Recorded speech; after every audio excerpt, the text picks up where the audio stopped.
So now to more oil and gas news. BSMEC has emerged lead investor at the $1.5 billion Badagry Port project.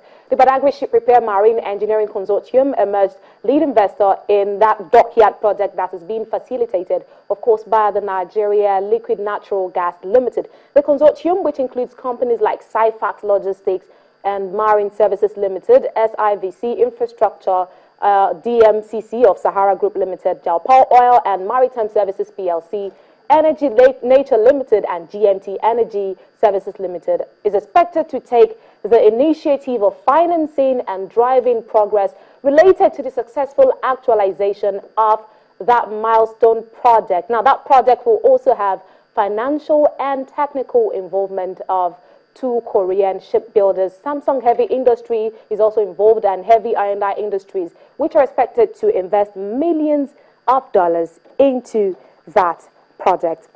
Now let's talk more about local participation in Nigeria's energy sector. Of course, from Nigeria's oil sector, now we now have, it's still generating, okay, what I'm actually going to say is that Nigeria's power sector is still generating awfully low power than it needs.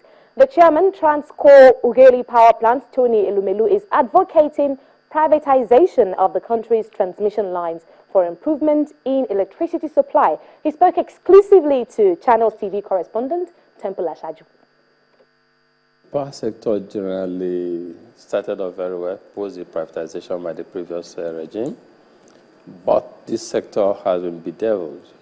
Two major issues. One is transmission, and two is gas. The gas supply has really dwindled. Take our plant, for instance, the Transco Ugeli Power Plant. We have capacity to generate 610 megawatts of electricity. And to put it in context, Nigeria consumes today about 3,000. And 6 over that, you know what it means in percentage terms. So we alone are able to do 600 megawatts of electricity, which is about 20%. But the issue today is that we can't do this. Yesterday, we generated less than 300 megawatts because of transmission issues, switch that leads to transmission. And all of last month, we're doing average of 200 megawatts because of gas. So I would say the previous government did very well in privatizing, but these two challenges remain with us, and I hope that the new government of President Buhari will help us to improve, fix the issue of gas supply as well as transmission. Transmission is a major bottleneck, and so is gas. And for Nigerians to enjoy the benefits of the privatization, or for Nigerians to begin to have improved power supply, we need to fix transmission. We need to fix gas. Once we do this, two, people will begin to experience the dividends of what's going on in the power sector. People have asked me severally, and my Twitter followers have said, raise issues, that you keep talking of Transco really generating or having capacity to do 610 megawatts of electricity, but they have not felt any improvement in power supply in their homes. They are right. They are right, because the fact that we have the capacity does not mean we're actually producing that. But it's also not our fault. We have capacity to help Nigeria generate 600 megawatts today. But we need gas. We need transmission lines. But for us as a company, our intent is to produce or generate 25% of total power consumption in the country. We are capable and able to do this. Right now, in the next 2 months, by August, our total capacity should go up to 850 megawatts of electricity. And so that is significant for a country that generates today about 3,000. If one company is able to do 850, it's a lot. And by the end of this year, we want to cross 1,000 megawatts of electricity. And this is doable. We have a track record for this. Exactly what is the reason for this shortage in gas supply? Gas supply? I don't know, but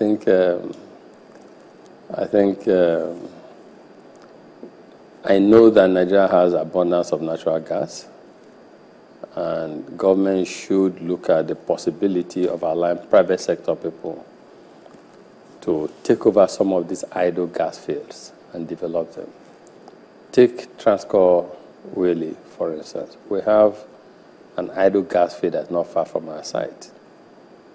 If we were given the authorization to develop it, we would develop it and use it for a power plant. I think it was, if my information is right, there's one field that Shell used to produce so many decades ago. It's idle there. If they allow us to take over that asset, we'll turn it, we'll produce it, and we'll be able to have gas to produce, to generate these 850 megawatts of electricity that we are capable of generating for the country. And that will significantly improve. Second thing is this transmission. We need to deal with transmission issue.